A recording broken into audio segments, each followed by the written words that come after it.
On peut donc y aller. Cette séance dédiée à la frugalité numérique et le lien avec le logiciel libre dont on vient de parler juste avant va être le sujet. Et pour cela, on a 4 intervenants. La séance va aller crescendo, de la généralité à la technique. Je commence avec Florent Boitias, qui est... Je ne voulais pas dire de bêtises, j'ai perdu mon papier. Je suis pilote de la mission Ville et Territoires Intelligents au CEREMA, qui est le centre d'expertise publique, qui travaille aussi bien pour l'État que pour les collectivités territoriales et également pour les entreprises.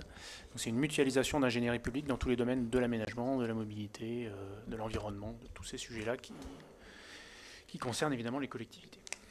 Jean-Marc Baxer de Virtus, pas Virus, Virtus. Oui, bonjour, Jean-Marc Baxer, donc Virtus Management. C'est un cabinet que j'ai cofondé avec des associés, un cabinet de conseil de direction, initialement fortement orienté entreprise et je dirais depuis quelques mois, voire 1 an et demi, de plus en plus sur les collectivités. On a démarré sur la transformation numérique, aujourd'hui on est à 95% sur la sobriété numérique. Donc en clair, comment aider les collectivités à mettre en place une démarche d'amélioration continue dans la responsabilité, dans le numérique responsable. On va zoomer dessus juste après. Et M. Bernier, DSI de la ville de Nevers, collectivité qui commence à s'intéresser à la sobriété numérique et qui va... Alors je te laisse présenter. Stéphane Bernier, effectivement, directeur de l'innovation numérique et des systèmes d'information donc pour la ville. Donc effectivement, après s'être engagé dans l'open data, les logiciels libres, on continue la démarche en allant sur la sobriété numérique, la frugalité numérique, si on peut le dire également comme ça. Donc avec une action menée avec nos élus pour 2020, qui est fléchée pour 2021. Bien, ça c'est une bonne nouvelle. Et Ronnie Garcia, qui nous appelle de Montpellier, de la société OVA. Fondateur d'OVA, donc à distance, effectivement, j'aurais aimé être avec vous, fondateur d'OVA, qui est hébergeur et fournisseur d'accès Internet humainement et écologiquement engagé, basé effectivement à Montpellier, mais aussi Lyon et Paris. Et tu nous expliqueras tout à l'heure le lien avec le logiciel libre. Allons-y. On va faire ça dans le même ordre. Je voulais que M. CEREMA, Florent Boitias, intervienne en premier pour nous débroussailler cette jungle qu'on appelle frugalité numérique. Qu'est-ce que c'est? Raconte-nous un petit peu quel est le problème. Eh bien, merci. Donc le problème, bon déjà je tiens à signaler un élément d'actualité. Il y a eu des annonces gouvernementales hier sur ce sujet-là. Ça devient une priorité gouvernementale. Le problème, il est très simple en fait et il nous concerne tous. Il nous concerne parce que on a tous sur nous des équipements numériques, que ces équipements ils sont consommateurs d'énergie et ils sont également consommateurs de ressources rares pour leur fabrication qui consomme également de l'énergie et qui émet énormément de CO2. Donc les équipements en eux-mêmes représentent une dimension forte du problème, pas du problème, mais de l'impact environnemental du numérique, et c'est bien de ça qu'on parle. Il y a un deuxième aspect fort qui est, tout le monde le sait aujourd'hui, le stockage des données dans les data centers, avec l'explosion de l'usage du streaming, également, qui est extrêmement... Enfin, le développement de l'usage à la place de la propriété des œuvres ou de tout un tas de supports.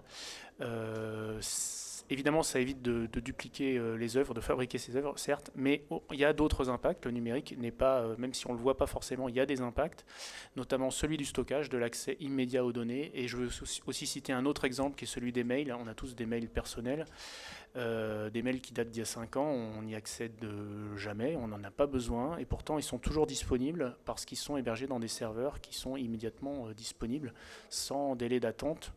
Ils pourraient être stockés sur des supports moins vivants, et ça mettrait un petit peu plus de temps à être accessible. Or, voilà, on a un confort d'usage qui est peut-être un tout petit peu excessif par rapport aux besoins. Donc c'est un petit peu cette balance entre l'usage, le bénéfice et ses conséquences qu'il faut étudier quand on parle de frugalité ou de sobriété, peu importe le terme, numérique. Alors, bon, qui est responsable, qui doit agir? On doit tous agir finalement, puisque ça concerne les usages. C'est un peu notre souci à tous. Les organisations doivent aussi évoluer, doivent se doter de règles, et je pense que c'est l'objet de la réflexion qu'on peut avoir dans le cadre du CIVIM, et notamment les collectivités, qui ont de plus en plus recours, on le voit aujourd'hui avec toutes les technologies, à des solutions numériques pour répondre aux enjeux des territoires, pour améliorer le service aux citoyens. Alors nous, CEREMA, on est plutôt observateur de ce qui se passe dans les collectivités. C'est vrai qu'aujourd'hui, il y a peut-être une prise de conscience qui est en train d'arriver, mais encore peu d'actions concrètes. Je peux citer par exemple la charte sur la donnée de la métropole de Nantes, qui comporte une dimension, enfin qui a fait beaucoup parler d'elle, hein, c'était une première, qui comporte une dimension sur ce sujet de l'impact environnemental du numérique et de la sobriété. Mais on a assez peu d'exemples de réalisations concrètes, et j'en profite puisque j'ai le micro avant de le laisser pour lancer un appel. Voilà, c'est des choses qu'on aimerait bien repérer. C'est un sujet qu'on commence à défricher. On discute avec notamment Jean-Marc à mes côtés de ce sujet-là. C'est vrai que si on peut commencer à collecter des bonnes pratiques pour favoriser l'émergence de la prise de conscience auprès des collectivités et l'émergence de réalisations concrètes, je pense que c'est souhaitable pour tout le monde. C'est vraiment un enjeu de société pour l'avenir de notre planète, clairement. Donc on doit faire le tri dans nos poubelles domestiques et dans nos adresses mail, hein, et pas que. Et oui, c'est pas parce qu'on les voit pas et qu'on va pas les consulter qu'elles n'existent pas et qu'elles ne consomment pas d'énergie quelque part. Merci Florent. Jean-Marc Baxter de Virtus Management. Il semblerait que vous ayez quelques chiffres à nous fournir et que vous ayez frayé avec le Sénat. Racontez-nous ça. Oui, alors effectivement, on travaille depuis quelques mois avec plusieurs instances parlementaires, dont le Sénat, qui nous a mandaté pour mener une étude de l'empreinte environnementale du numérique en France. Donc c'est une étude qu'on a menée pour eux, qui a été remise, que d'ailleurs vous pouvez trouver le résumé sur le site du Sénat.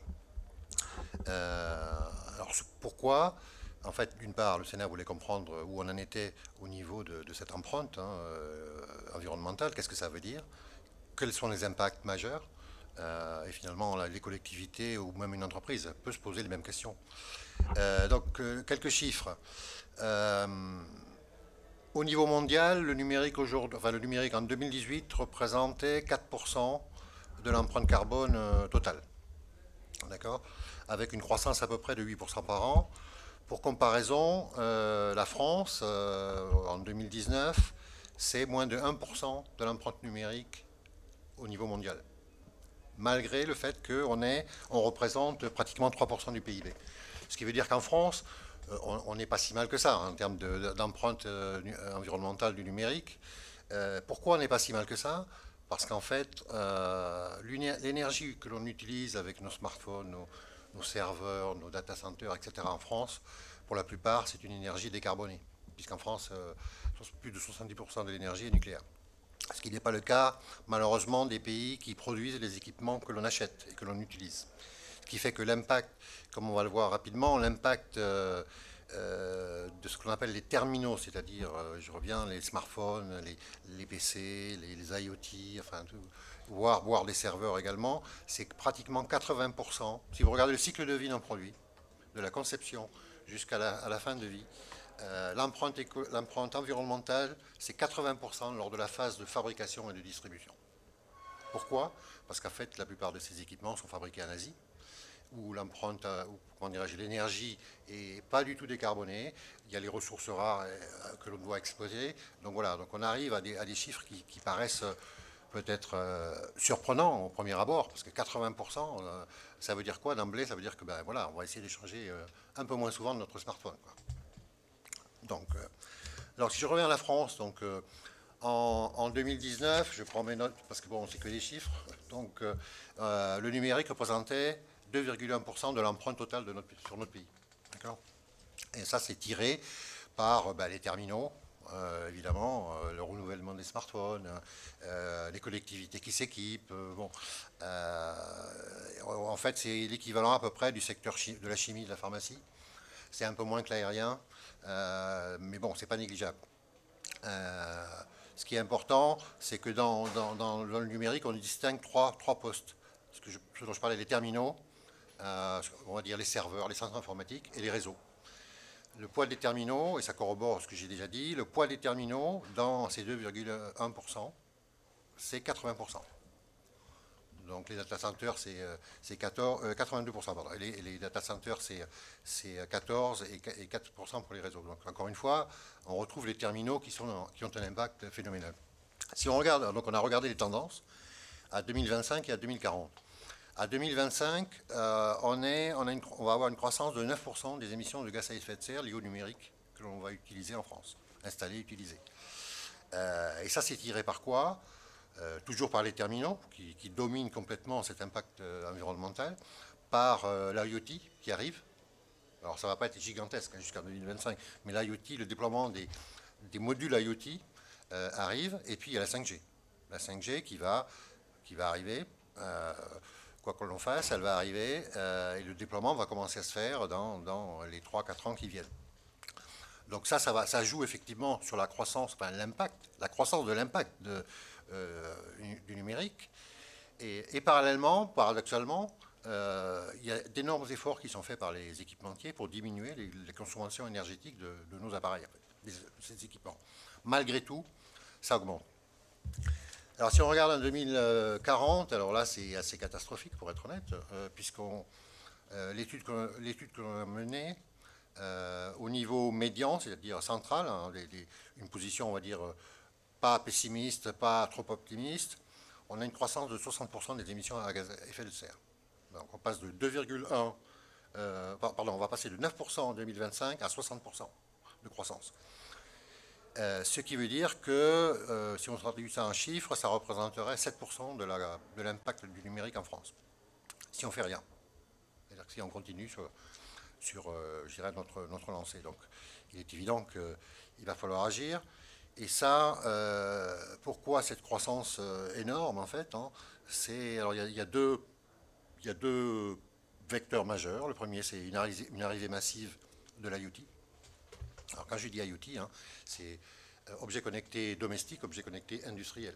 Donc, c'est comment dirais-je, le four connecté, mais ça va jusqu'au véhicule autonome, en passant par la Smart City, en passant par l'industrie ou l'usine du futur. Donc il y a un déploiement massif envisagé de l'IoT, et aussi un changement au niveau du réseau.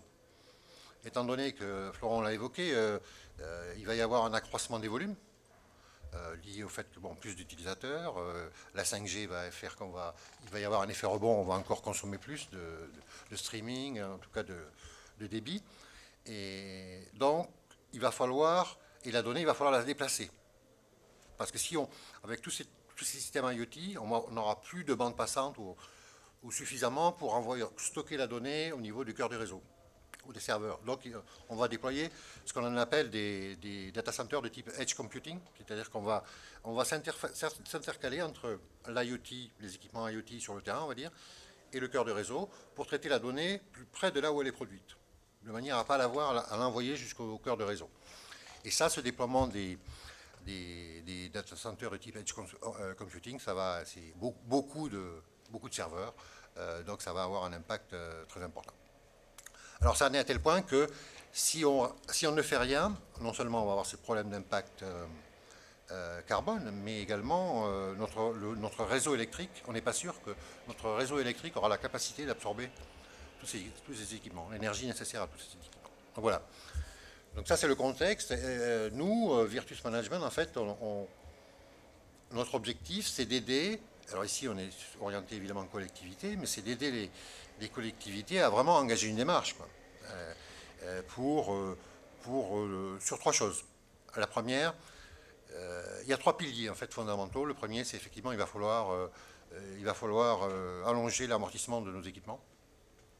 Le deuxième, c'est qu'il va falloir privilégier ce qu'on appelle les usages numériques. C'est-à-dire qu'on ne va pas faire parce que les autres font, on ne va pas faire parce qu'on a la techno, on va faire parce que c'est pertinent de le faire.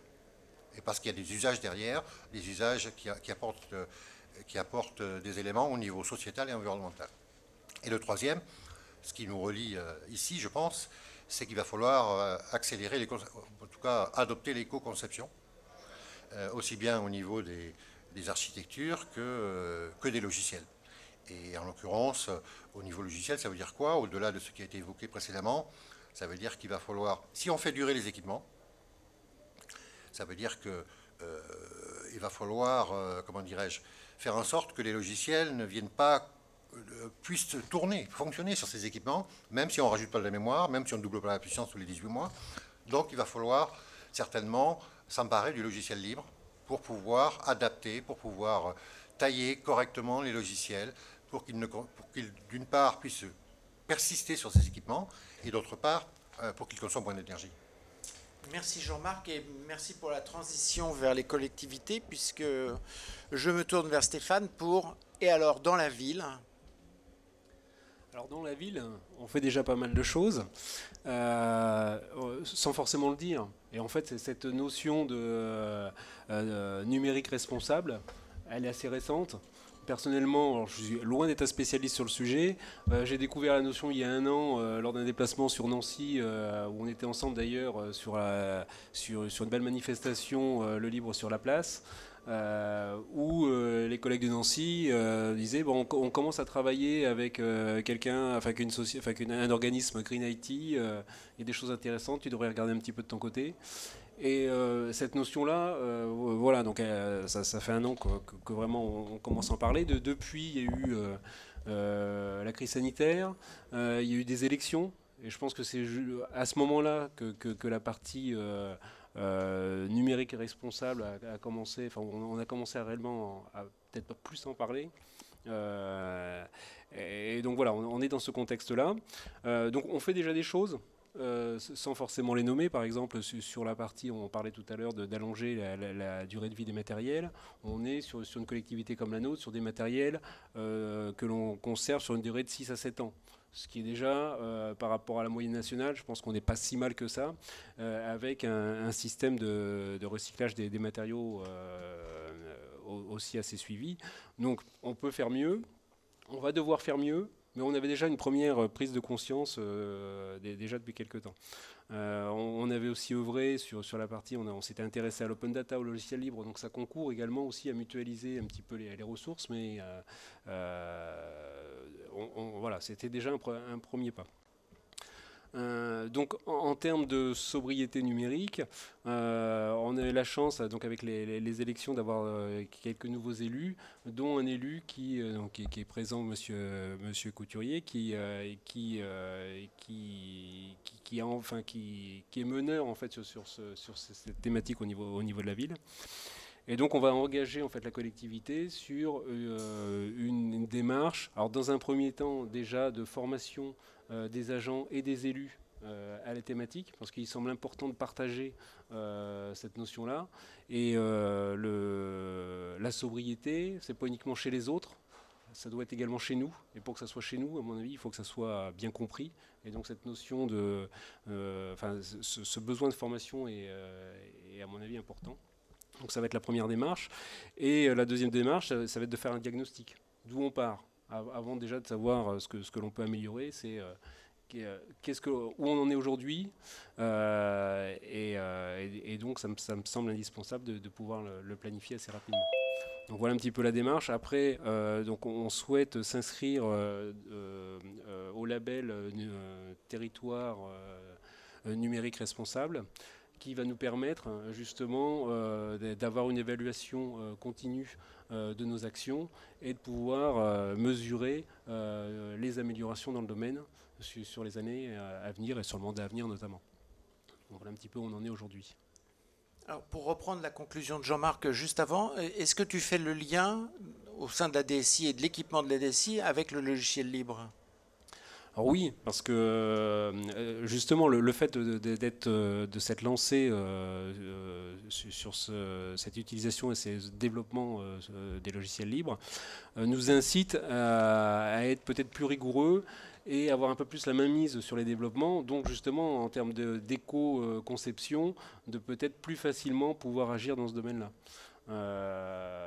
Contrairement à un logiciel d'un éditeur que l'on achète sur étagère, entre guillemets, là on aura peut-être plus de facilité à orienter les développements pour qu'ils soient plus économes et notamment en ressources.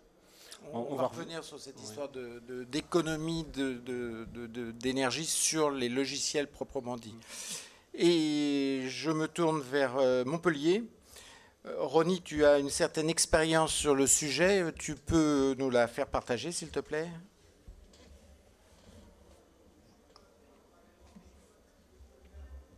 Allô? Ah. Je suis là. Très bien, on t'a retrouvé. Let's go. Donc du coup, je n'ai pas entendu la question, Pascal. Ah, pardon, je te donnais la parole pour que tu nous fasses partager ton expérience et ton activité Green IT, pour reprendre le terme de tout à l'heure. Alors en tant qu'hébergeur, évidemment, on est en plein dedans. On a parlé de la consommation des data centers, les serveurs, le cloud, tout ça, c'est chez nous. C'est des acteurs comme nous qui avons la main sur l'impact environnemental de ces services. Et comme cela a été dit tout à l'heure, le plus gros de l'impact, il est principalement sur des choses que l'on ne peut pas maîtriser, puisque c'est la conception et la construction des matériels et des équipements. Et en l'occurrence, nous n'avons qu'un pouvoir de choisir entre un constructeur ou un autre, mais ces constructeurs viennent, en tout cas les matières et les matériaux et les matériels viennent d'Asie pour la quasi-totalité. Donc, même si on ne peut pas agir directement sur ce levier-là, on a effectivement, comme cela a été dit, le levier de pouvoir allonger la durée de vie des matériels.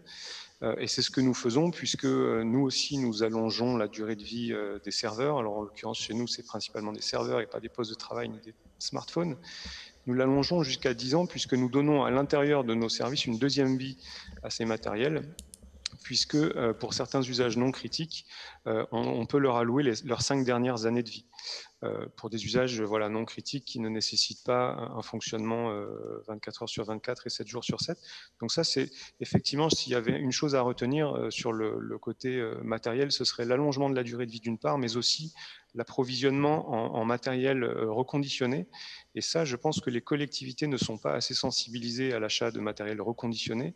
Souvent, les appels d'offres font état de matériel neuf, ou en tout cas, ce n'est pas forcément précisé, alors qu'il est tout à fait possible d'acheter des équipements réseau, des smartphones, des serveurs ou des postes de travail qui ont déjà eu une première vie, et donc on peut ainsi leur donner une deuxième vie.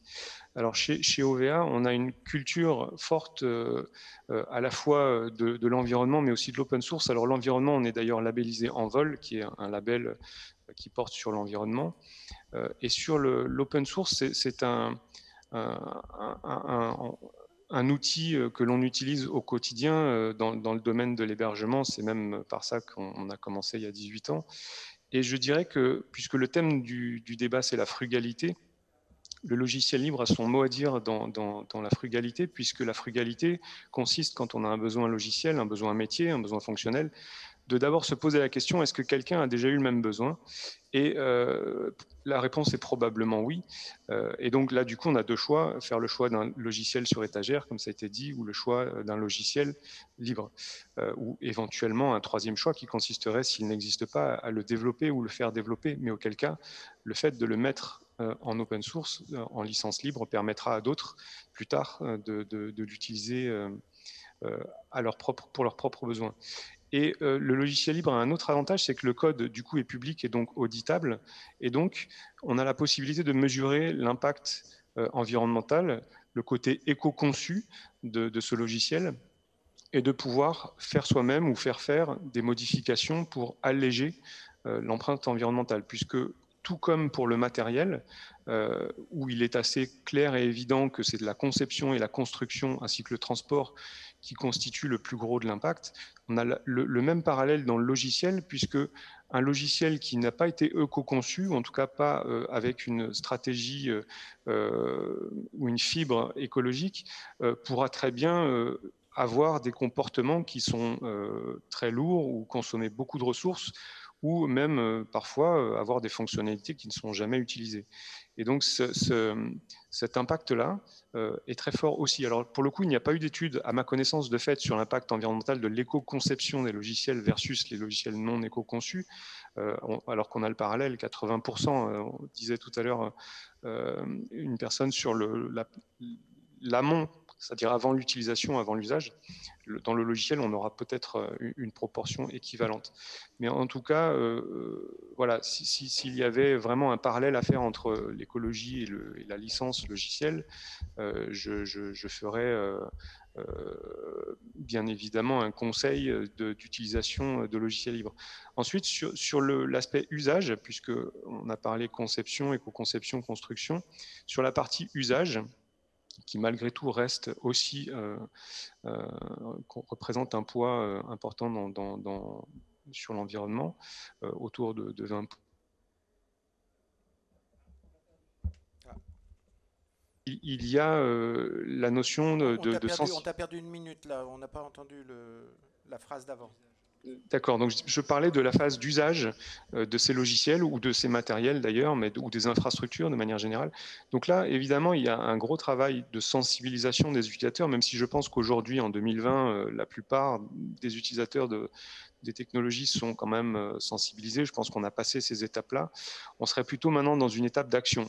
Et c'est vrai que ce qui peut manquer aux acheteurs, aux donneurs d'ordre, aux utilisateurs de manière générale, c'est des tuyaux, en quelque sorte, pour comment mieux utiliser mes ressources informatiques.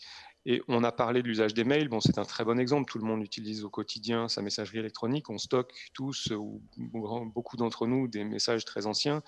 On envoie aussi des messages à 10, 15 personnes, alors qu'en réalité, seuls 3 ou 4 sont réellement intéressés par le contenu.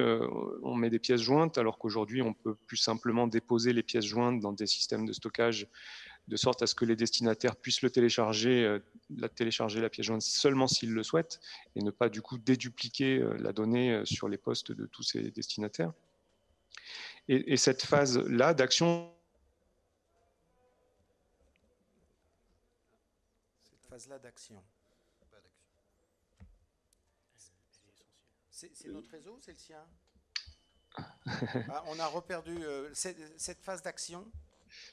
Cette phase d'action nécessite la sensibilisation, ou plus précisément la formation des utilisateurs ou des donneurs d'ordre ou des acheteurs, voire des élus, puisque c'est souvent eux qui donnent des lignes directrices.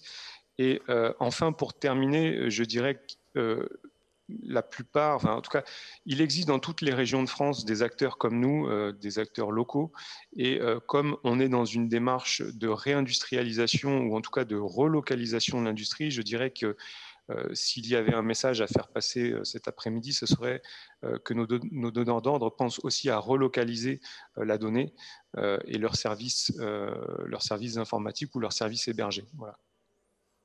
J'ai une dernière petite question. Sur ton équipement dans tes salles blanches, quel est le pourcentage de logiciels libres ? C'est quasiment 100%. Alors, je m'avance peut-être, mais en tout cas, on est largement au-dessus de 90%. Nos utilisateurs, enfin nos clients, sont des collectivités ou des organisations privées, et la plupart de leurs services sont basés sur des logiciels libres. Ok. Merci Ronnie, on a fait un premier brossage du tableau.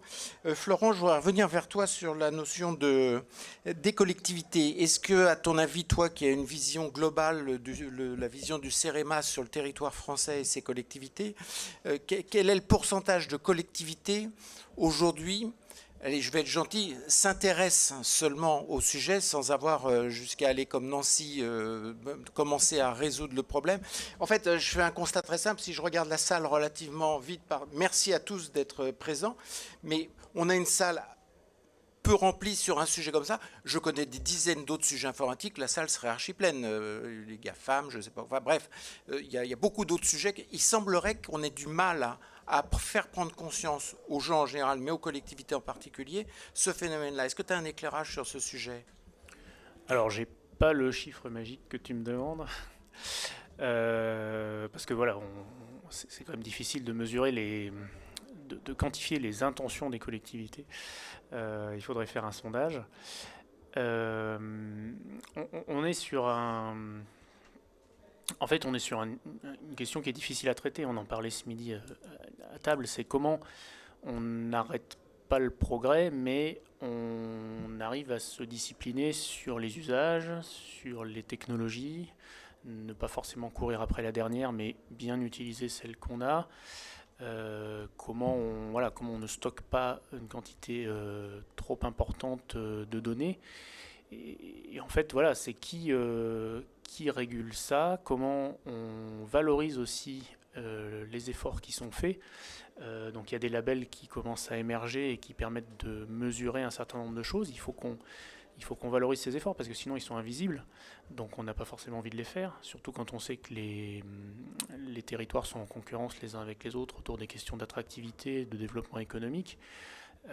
Évidemment, si on fait des efforts, si on se dote d'un certain nombre de stratégies, comme vous l'évoquiez pour Nevers, mais que tout ça, c'est pas valorisable, quantifiable, mesurable, c'est très compliqué à suivre. Donc il faut avancer là-dessus. Je pense que aussi, si on en entend jusqu'à présent pas trop parler, et c'est bien qu'on ait pu faire cette conférence sur ce sujet-là pour le mettre en avant, c'est que les pistes d'action ne sont pas forcément évidentes pour tout le monde, et merci d'en avoir présenté. Je pense que la réflexion globale, c'est de se dire que l'innovation, la technologie, ça apporte des bénéfices qu'il faut déjà mesurer, parce qu'il y a des technologies qui sont inutiles, je pense qu'on peut le dire. Tout n'est pas utile, donc déjà, qu'est-ce qui est réellement utile, qu'est-ce qui sert, et qu'est-ce qu'on va pérenniser. Et en face de ces technologies, il y a des coûts. Le numérique n'est pas gratuit, le numérique n'est pas sans impact sur l'environnement. Donc il faut mettre en balance les deux et pas se concentrer évidemment uniquement sur les bénéfices pour peu qu'ils soient réels. Je me tourne à nouveau vers Jean-Marc. Ronnie a parlé rapidement de l'impact du développement logiciel. Je crois qu'on commence à avoir malgré tout quelques chiffres sur le sujet.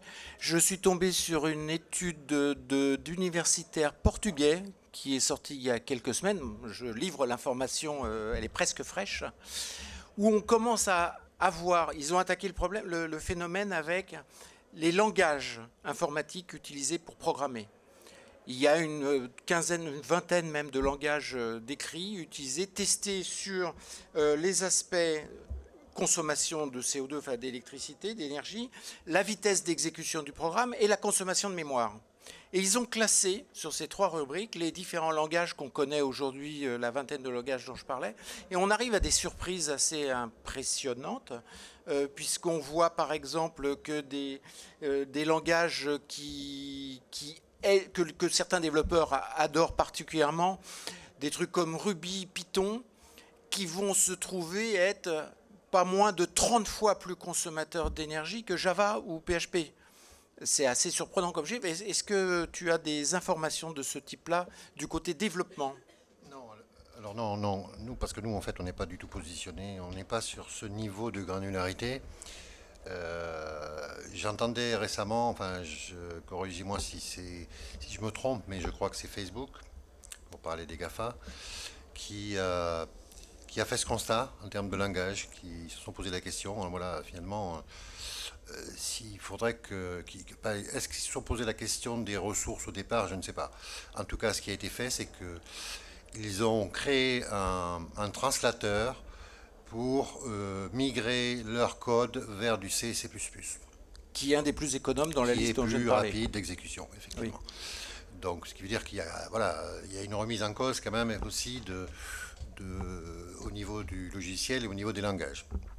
Donc, sur ce sujet-là, non, je ne veux pas apparaître l'expert qui ne l'est pas sur le développement logiciel. Par contre, si je peux me permettre, je voudrais revenir sur votre question précédente. Pourquoi les collectivités ne s'en sont pas, finalement très peu, ou pas beaucoup, sont sur ce sujet-là? Je pense que le sujet, il est connu par tout le monde. En revanche, le but des collectivités à ce jour, en tout cas, c'était quoi? C'était d'être à même de fournir des services. Et pas de se poser la question. Ma priorité, c'est de fournir des services publics. des services à mes citoyens. Donc déjà d'arriver à un niveau qui soit satisfaisant pour le citoyen. La question, est-ce que je dois d'abord économiser pour faire les services? Non. Donc ça, c'est la première... Je pense que le premier constat. Le deuxième, c'est que sur la sobriété numérique, pour côtoyer différents types de collectivités, ils ne savent pas comment s'y prendre. Ils ne savent pas comment s'y prendre, et même des grandes métropoles. Hein. Les grandes métropoles réalisent qu'effectivement, peut-être qu'il faudrait commencer par connaître l'empreinte carbone de leur système numérique. Donc voilà. Donc je pense qu'il y a une... Je pense que, et comme je dis souvent, le dossier était existant, mais il était en bas de la pile. Parce qu'on ne savait pas trop ce qu'il y avait dedans, on ne comprenait pas. Depuis le Covid, il est effectivement remonté dans la pile. Qui plus est, je ne vais pas faire de la politique ici, mais l'élan écologique qui s'est produit au niveau des municipales a aussi un impact. Donc ce qui fait que tous les secteurs qui ont une empreinte écologique doivent être regardés. Alors justement, Stéphane, est-ce qu'une solution ne pourrait pas être simplement de commencer à ajouter ce critère-là dans les appels d'offres de marché public? C'est effectivement l'une des solutions que l'on imagine, en sachant qu'effectivement il commence à exister quelques labels également sur la construction des appareils, etc. Après, c'est comment décrire dans ces cahiers des charges, comment décrire le plus précisément possible ce qu'on souhaite dans le respect du développement du numérique responsable. Donc voilà, ça fait partie aussi effectivement des problématiques aujourd'hui. On a besoin d'être aidé, d'être accompagné pour que le sujet ne reste pas un sujet technique d'informaticien, et il doit être partagé. Et c'est un des enjeux, je pense, et c'est d'où l'intérêt d'essayer de former les élus et les agents, même les agents au niveau des services informatiques, parce qu'en fait, quand on parle développement responsable, aujourd'hui dans mes équipes, c'est pas forcément le premier sujet qui vient au de la pile pour le coup. Après, au-delà du langage, on va pouvoir peut-être se reposer la question, est-ce qu'effectivement le service que je propose est utile? Déjà, c'est la première bonne question, parce qu'effectivement, dans les collectivités, on avait tendance à proposer rapidement beaucoup de services en se disant, dans le lot des services que l'on va proposer, il y en a bien un qui va fonctionner. Maintenant, on va peut-être se poser la question différemment, est-ce qu'il est réellement utile? Et s'il est utile, prenons le temps de le développer comme il faut. Après, on est d'une génération, je commence à avoir quelques cheveux blancs, où on nous apprenait à développer en faisant attention aux ressources consommées, parce qu'on avait des matériels qui étaient tellement lents, entre guillemets, avec peu de capacité, qu'il fallait faire attention à chaque virgule qu'on rajoutait dans le code. Aujourd'hui, on ne se pose plus ces questions, parce que les matériels ont tellement progressé qu'on n'apprend plus dans les écoles à optimiser les développements. Donc ça peut être aussi une force, parce que tout à l'heure, tu commençais à parler de la frugalité numérique comme problème. À mon avis, ce n'est pas un problème, c'est justement une chance. C'est une chance même en termes d'attractivité, parce que si on est en capacité de former nos étudiants localement à ce développement responsable, peut-être que dans quelques années, on sera à la pointe et on pourra parler encore plus de Nevers. Donc attaqué par les écoles. Bon, j'aurais bien donné le mot de la fin à Ronnie pour nous parler plus de Envol et de ce label, mais on me dit que le temps est épuisé. On en reparlera, Ronnie, pour que je puisse ajouter ça dans le label Adulacte Territoire numérique libre, où on va rajouter une petite touche d'écologie, et pourquoi pas, et rendez-vous pour 2021, pour le label 2021. Merci, et merci à tous.